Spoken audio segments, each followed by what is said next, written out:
One wrong turn, one misunderstood decision, and suddenly Europe was at war. In 1914, a powerful prince traveled through the streets of Sarajevo. He was surrounded by soldiers, officials, and security guards. He was supposed to be protected, but within minutes, an assassination attempt would change the course of history. The strange part is that the first attempt failed. The attackers missed. The prince survived. For a moment, it looked like the danger was over.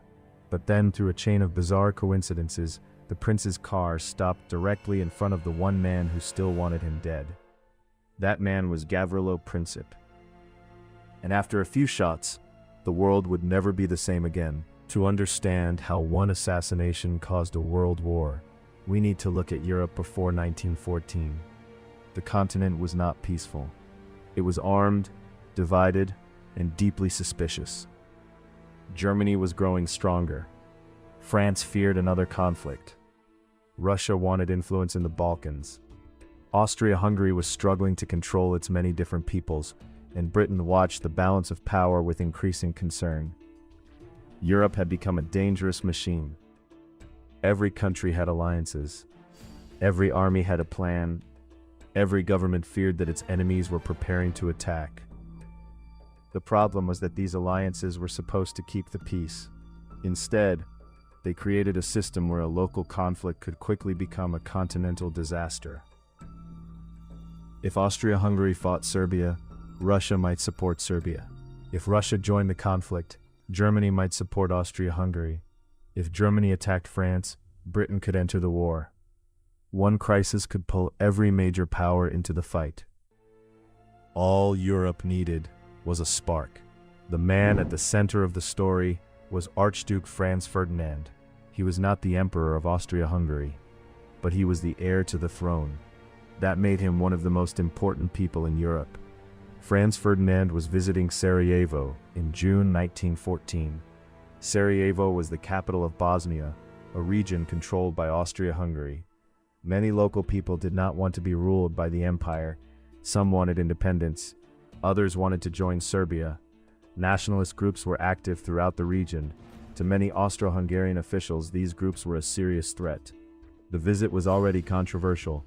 Franz Ferdinand planned to inspect military exercises near Sarajevo. Then he would travel through the city in an open car. That decision made him visible. It also made him vulnerable. Several young nationalists decided that this was their opportunity. Their goal was simple: kill the heir, create a crisis, and show that Austria-Hungary could not control them. The group included several young men connected to Serbian nationalist networks. They were inexperienced, nervous, and poorly organized. They were given weapons, bombs, and cyanide capsules. The plan was to attack Franz Ferdinand's motorcade as it passed through Sarajevo. Each attacker was placed along the route. When the cars appeared, the first assassin threw a bomb, but the bomb did not kill the Archduke. It bounced off the back of his car, then exploded beneath the vehicle behind him. Several people were injured, but Franz Ferdinand survived. His motorcade continued moving. The city became confused. The attackers assumed the opportunity was gone. Some disappeared into the crowd, others took their poison. But the poison barely worked. One attacker vomited, another was arrested. The assassination attempt appeared to be failing. Franz Ferdinand was alive. The government could still avoid a disaster. But then, the story took an almost unbelievable turn. After the bombing, Franz Ferdinand decided to visit the injured people. It was a generous decision. It was also extremely dangerous. His driver was supposed to take him to the hospital, but the instructions were unclear. The car took the wrong route. Then someone realized the mistake. The driver stopped and began trying to reverse. The car came to a halt near a small shop. Standing nearby was Gavrilo Princip, one of the young assassins. He believed the plan had failed. He was not waiting beside the car. He was not chasing Franz Ferdinand. He had simply ended up in the right place at the right time. When Princip saw the Archduke in the open vehicle, he moved toward the car. He raised his pistol and fired. The first bullet struck Franz Ferdinand. The second struck his wife, Sophie. Both were mortally wounded. The assassination succeeded because of a wrong turn, a failed bomb attack, a confused driver, and one terrible coincidence. At first, the assassination looked like a regional crime. However, Austria-Hungary believed that Serbia was connected to the plot and decided to use the event as a reason to punish its neighbor. Germany promised to support Austria-Hungary even if the situation became dangerous. This promise became known as the blank check. Austria-Hungary then sent Serbia an extremely strict ultimatum. Serbia accepted most of the demands but rejected several important conditions. Austria-Hungary used this refusal as justification to declare war. Russia immediately supported Serbia, which led Germany to declare war on Russia. France supported Russia, and Germany soon declared war on France. When German troops invaded Belgium, Britain entered the conflict as well.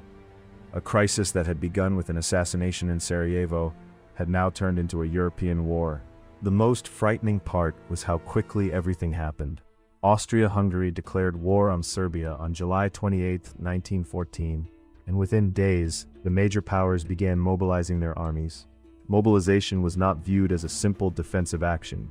In the age of railways, armies depended on precise schedules. Once troops began moving, stopping them could be extremely difficult. Military plans pushed governments closer to war. Germany feared that Russia would become stronger if it waited. France was tied to Russia through an alliance, while Britain feared that Germany might dominate the European continent. Every country believed it was responding to a threat, but every response created a new threat for someone else. Many leaders thought the conflict would be short. Some expected victory within a few weeks. They were completely wrong. The war lasted more than 4 years, killed millions of people, destroyed empires, and transformed the political map of Europe. It is tempting to say that Gavrilo Princip started the First World War because he fired the shots that killed Franz Ferdinand. Without the assassination, however, the crisis might have happened at a different time. The war was not caused by one person alone. Europe had been building tension for decades. Nationalism created deep rivalries. Imperial competition made countries suspicious, and militarism produced enormous armies. The alliance system also turned local disputes into international emergencies. The assassination was the trigger, but the weapon had already been loaded. A different crisis might eventually have caused a similar explosion. That is why historians still debate whether the First World War was inevitable. It probably was not, but by 1914, a major conflict had become increasingly likely. The assassination did not create every problem in Europe. It simply gave those problems a moment to explode. There is a deep irony in Franz Ferdinand's death. He was not necessarily the most aggressive figure in the empire, and some historians believe that he wanted to reform Austria-Hungary. He may have supported giving different national groups more political power. If he had lived, the empire might have developed in a different direction. Of course, nobody can know for certain. His death removed one of the few people who might have changed the future from inside the system.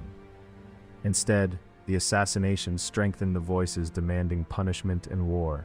The event also revealed how fragile Europe had become. A motorcade, a wrong turn, a pistol, and a few minutes were enough to push the continent toward collapse. The leaders believed they were protecting their countries, but their decisions created a conflict far larger than they expected. The First World War did not begin because one man wanted to conquer the world. It began because fear, ambition, nationalism, and alliances collided at exactly the wrong moment. One assassination created a crisis. The crisis created ultimatums. The ultimatums created declarations of war, and those declarations created a catastrophe. Gavrilo Princip fired the shots, but Europe had built the gun long before he pulled the trigger. That is the terrifying lesson of Sarajevo. History is not always changed by the most powerful person in the room. Sometimes it changes because a driver takes the wrong turn, a leader refuses to compromise, or one small mistake happens at exactly the wrong time. One prince died, one assassin became famous, and an entire world was dragged into war. But what if the driver had never taken that wrong turn? Would the First World War still have happened? Or did one accidental mistake truly change the world?